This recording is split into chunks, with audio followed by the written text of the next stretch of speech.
વડોદરા એટલે સંસ્કારી નગરી અને સંસ્કારી નગરીની ઓળખ એટલે વડોદરાની MS university. MS university Indian knowledge system સંસ્કૃતિને શિક્ષણ સાથે જોડવાનો પ્રયાસ જ્યારે એમએસ યુનિવર્સિટીમાં થતો હોય અને તેવામાં યુનિવર્સિટીમાં ભણતા વિદ્યાર્થીઓ સિગારેટ પીતા હોય જાહેરમાં, એ કેટલું યોગ્ય ગણાય?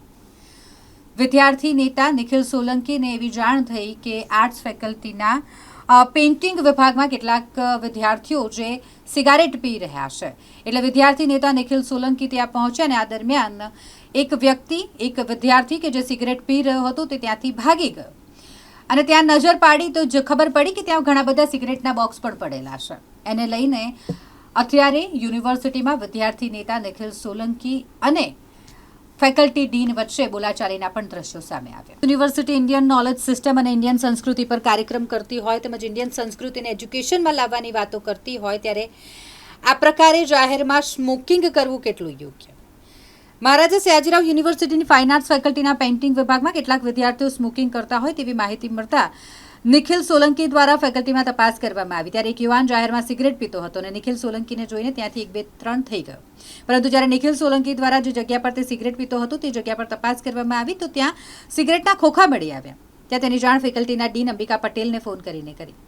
આ ઉપસ્થિત બીજો વિદ્યાર્થી જેણે નિખિલ સોલંકી સાથે અને મીડિયા સાથે તું તડાક કરી. ફેકલ્ટીના ડીન ત્યાં દોડી ગયા અને નિખિલ સોલંકી તેમજ ડીન વચ્ચે બોલાચાલીના પણ દ્રશ્યો સર્જાયા. ત્યારે નિખિલ સોલંકીએ ફેકલ્ટીના ડીન અંબિકા પટેલ જ વિદ્યાર્થીઓને છાવરતા હોય તેવા આક્ષેપ કર્યા છે. નિખિલ સોલંકી દ્વારા આવા વિદ્યાર્થીઓ પર કડક પગલાં લેવામાં આવે તેવી માંગ કરવામાં આવી છે.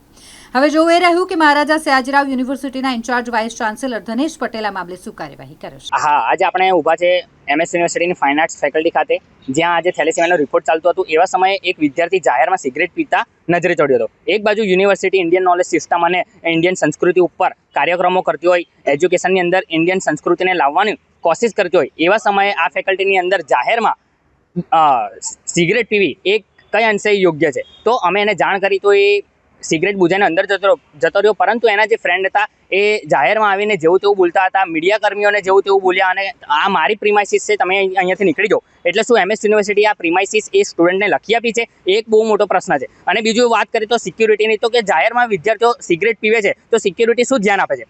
આજથી 2 દિવસ પહેલાં પણ અગાઉ એક કોમર્સ ફેકલ્ટીમાં વિદ્યાર્થીઓ સિગરેટ પીતા હતા, આજે આ ફેકલ્ટીમાં વિદ્યાર્થીઓ સિગરેટ પીવે છે. એટલે કંઈક ને કંઈક એમએસ યુનિવર્સિટીની અંદરની જે સિક્યુરિટી કામ ના કરતી હોય તેવું લાગી આવે છે અને સિક્યુરિટી પાછળ લાખો રૂપિયા જે ખર્ચતા હોય તે પણ યોગ્ય નથી લાગતું. અને જ્યારે અમે આ વાતની અહીંયા ફાઇન આર્ટ્સના ડીન મેડમને વાત કરી તો ડીન મેડમ પણ વિદ્યાર્થીઓને સપોર્ટ કરતા હોય.